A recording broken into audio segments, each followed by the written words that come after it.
Hello and welcome. Oh, goodness me. Welcome to Sean's Leadership Mentoring, the Leadership Boost podcast.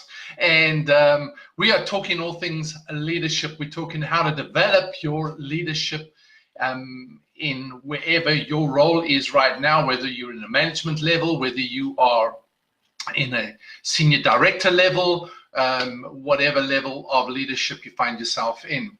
Hey, I was talking to somebody just the other day, and I was sharing with them something that really has stood out to me, both spiritually and in business over the years, and specifically over the last couple of years in developing my leadership, and then helping and mentoring others in developing their leadership. And that is the leadership strategy of one. When it comes to leadership development, oftentimes what we're doing is we're getting a book. We get a nice book, and we read the book. And of course, leaders read. It's important. It's good for leaders to read. It develops the mind. A reader today is a leader tomorrow, a quote said, and I posted that into my Facebook group called Leadership Kingdom Equipping. Kingdom Leadership Equipping Facebook group. And because that is the truth, reading is very important. It expands the mind. It gives you ideas. It gives you, sort of develops creativity, innovative thinking. It does good. Somebody said that a college or university is really what you're doing is paying somebody or paying an institution to force you or discipline you to read. So that is the truth. They just give you a bunch of books that you got to buy and you got to read, and they take you through those books and focus on the important points, etc. So reading is important. But what I found in leadership development, and what I found in moving forward, in getting results in leadership, oftentimes what we're doing is we're trying to read a whole book. Where is the book? We're trying to read a whole book, and in that book there will be 26 chapters with 15 points in each chapter or something. And what we do is we actually miss the points of application. I wanted to share this. This was really good. I always like to look at good quotes. Good quotes inspire and motivate you. But Isaac Newton said this. He said, "My powers are ordinary.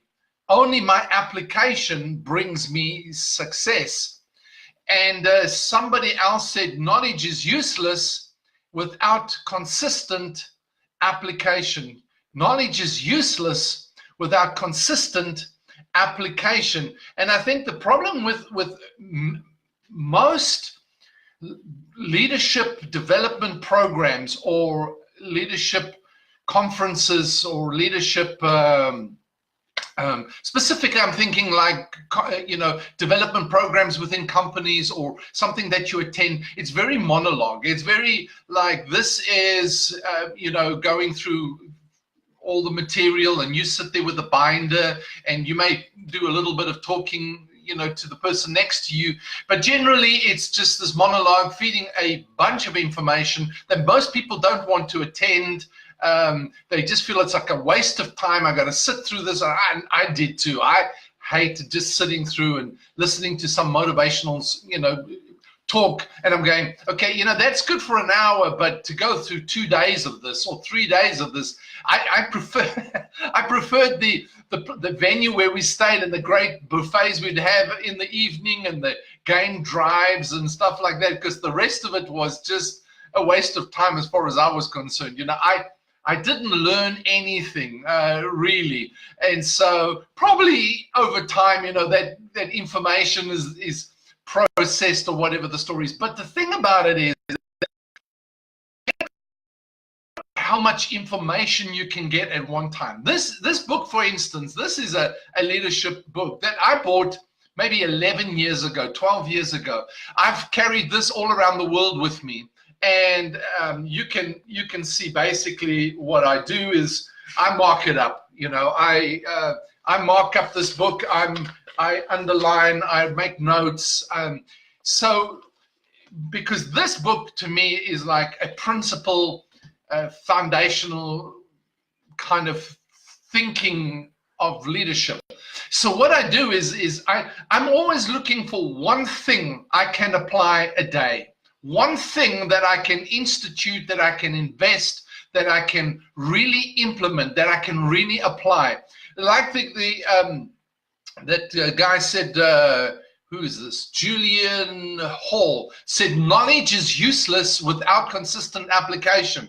And so you can get, the 15 points, the 20 points, the 26 chapters. You can read a whole book. It's great. It does. It's not wrong. It's, please don't get me wrong. But the thing that we're looking for is that application. When I've done leadership development academies, which I call an academy, and I do it over 6 months. I take one day a month, and what I do is I take them through one concept of leadership, one discipline, one skill of leadership, and really what I'm looking for is one thing that they can implement when they leave, to implement for the month and come back, and then we look back and look at that and how it's worked.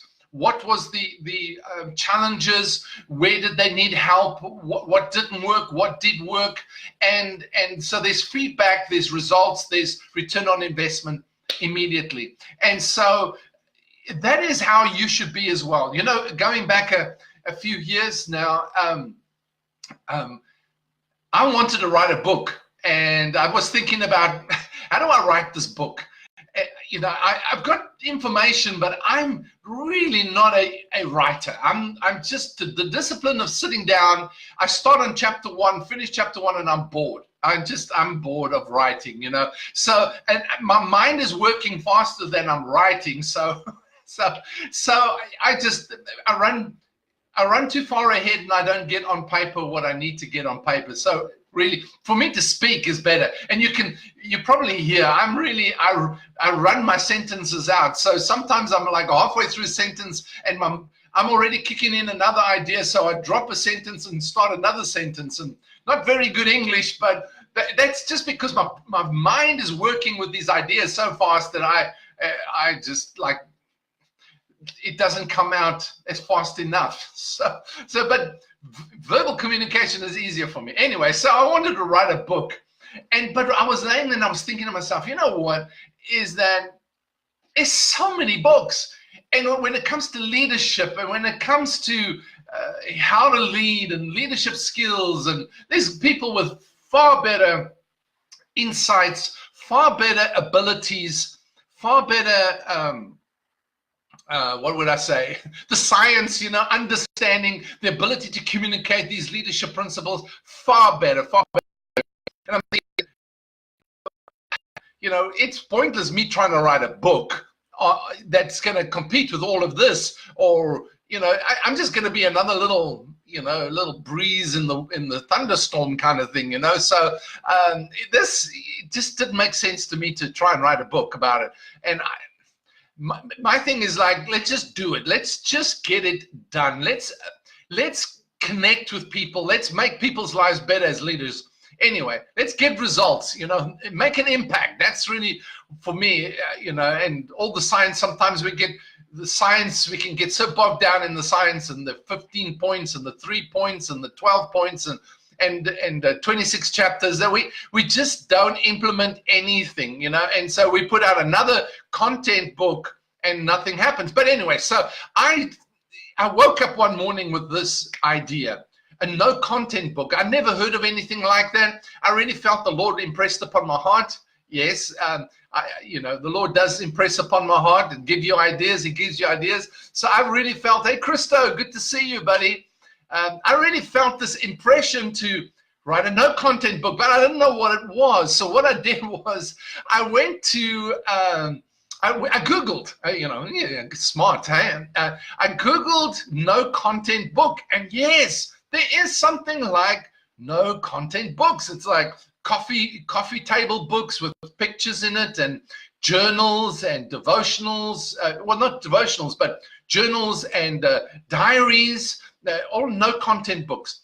So I was sitting thinking about this, and I thought, the thing about it is, most leaders, now, whether it's ministry leaders, whether it's business leaders, whether it's people growing in their leadership, developing managers, middle management, whatever, there's all this information out there, but we still have this lack. We still have this lack of leadership skills, leadership impact. We still have a lack in the world. I mean, they're talking about something like, well, they just talk about a leadership crisis globally, is that there's not enough leaders being developed who can actually implement strategically. They say that something like only 10%, 12% of leaders globally right now in organizations have the ability to think strategically. So I'm going, well, there's so many books on strategic. I mean, if you go on YouTube, there's so much information on strategic planning, strategic thinking. There's tons of stuff, tons of information. You can buy books on Amazon.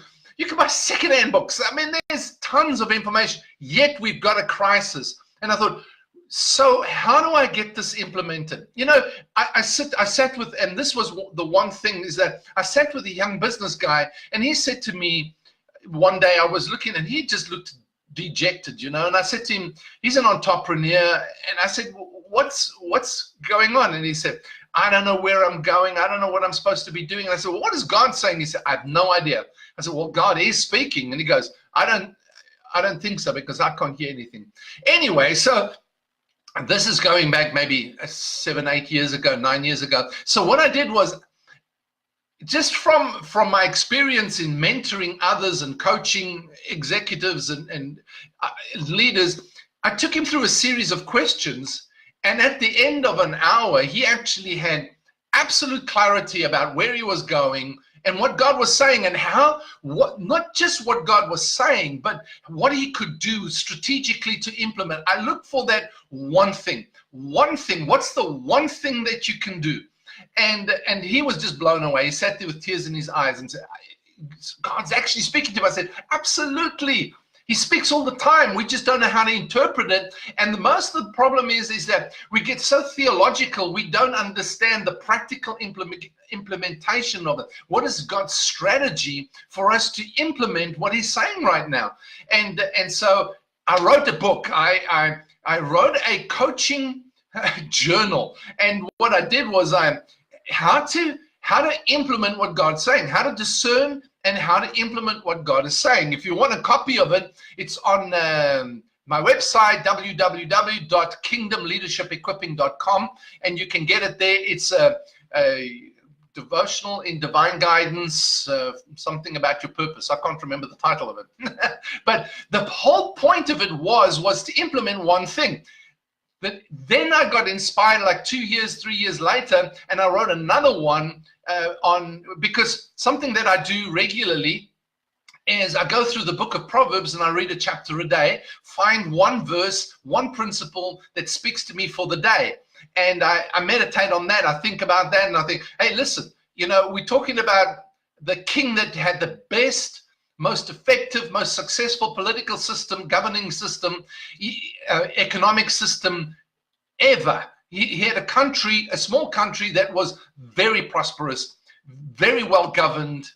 He was successful. And so I think as a leader, I think it's good to sort of learn some of the things that he taught, So what I did was I wrote a devotional on that, then another coaching devotional with some coaching questions that you can self-coach in finding strategy, finding that one thing, that one strategy that you can implement today. You see, the thing about it is that we get overwhelmed with so much. So many people, so many leaders find themselves in a situation where they get overwhelmed because they don't know what to do first. They've got too many priorities, too many initiatives, too many projects. They've got so many ideas. They brainstormed everything, and so they implement none. Or otherwise, they try and do everything, and they miss their edge. They miss that mandate, they miss that thing that makes them successful, that can give them the edge, that gives them that uniqueness, that differentiates them as being who they are, not somebody else, not copying somebody else, not implementing 150 jolly projects and initiatives. I think too many pastors have got too many programs, they've got too much going on, and so they're not effective. And the same with business guys. They just take on too much, get distracted, get overwhelmed, get frustrated, get angry, get stressed out, take it home, affects their relationships, affects their impact, affects their results, and they can't understand why they're having a heart attack at 40 years old. Is this, it doesn't work. You've got to hone it right down. And so the strategy of one is finding that one thing that you can implement today, one principle. I talk about finding three initiatives a year, only three, focus on only 3 to 5, depending on how busy you want to be, but 3 to 5 things, but finding the one thing in each that you can implement now.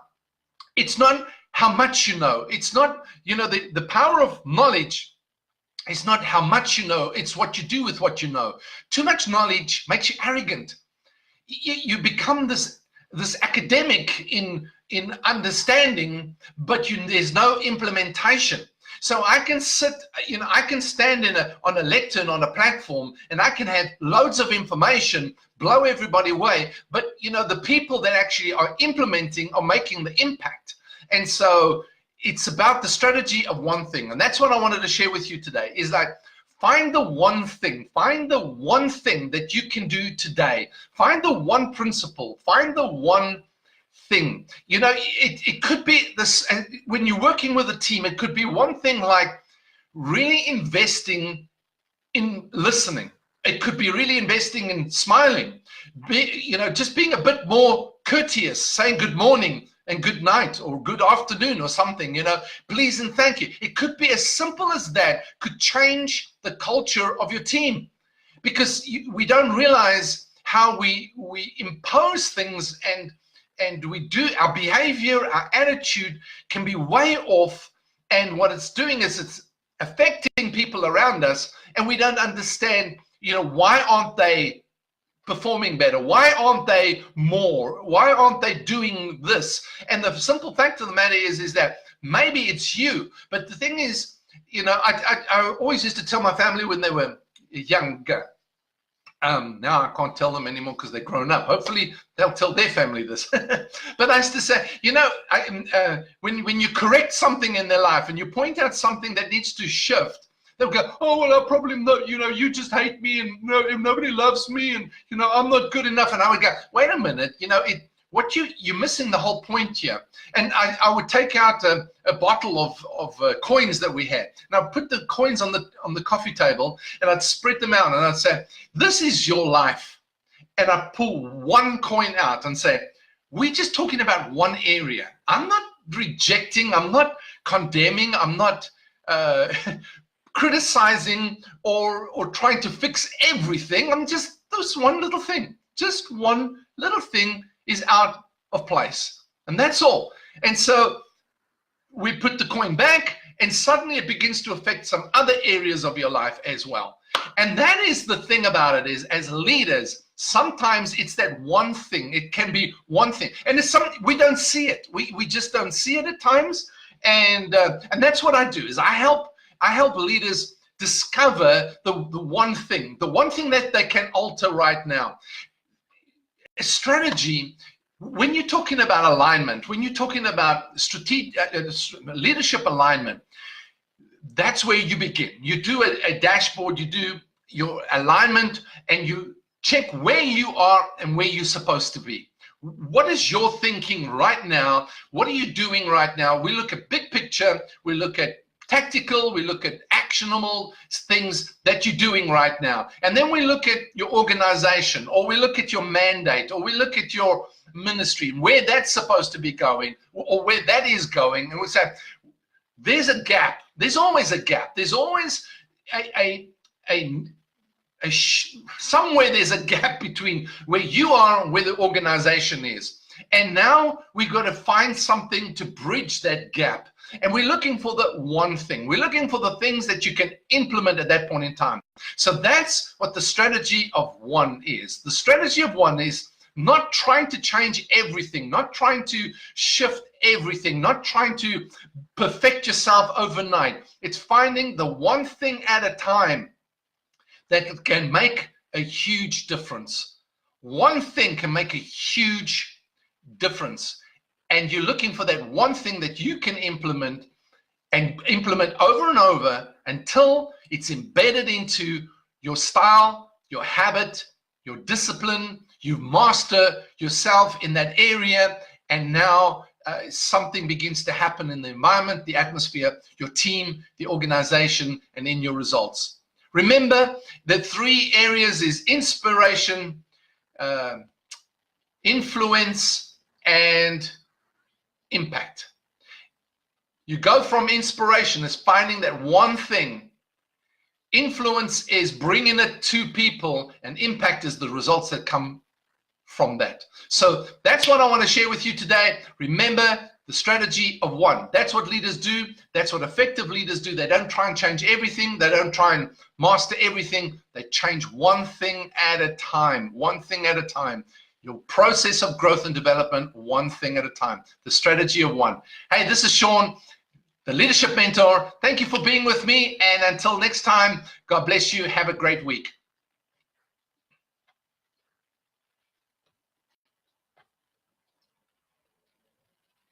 Oh, let me say before I say God bless you and have a good week, let me say this. Hey, if you want to get on a call and chat to me, message me. Up the top is a button, says book me now.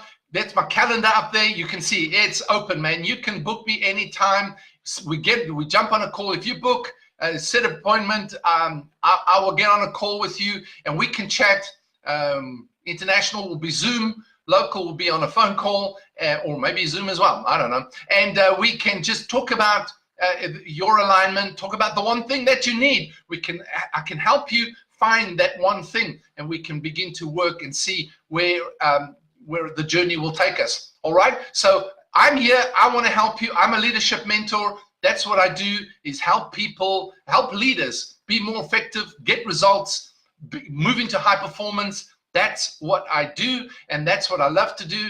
I love doing this. So I'd love to get on a call with you and help you find the alignment, find the gaps, find the strategy, find the one thing. Strategy on one. All right, now I'm saying goodbye. Goodbye.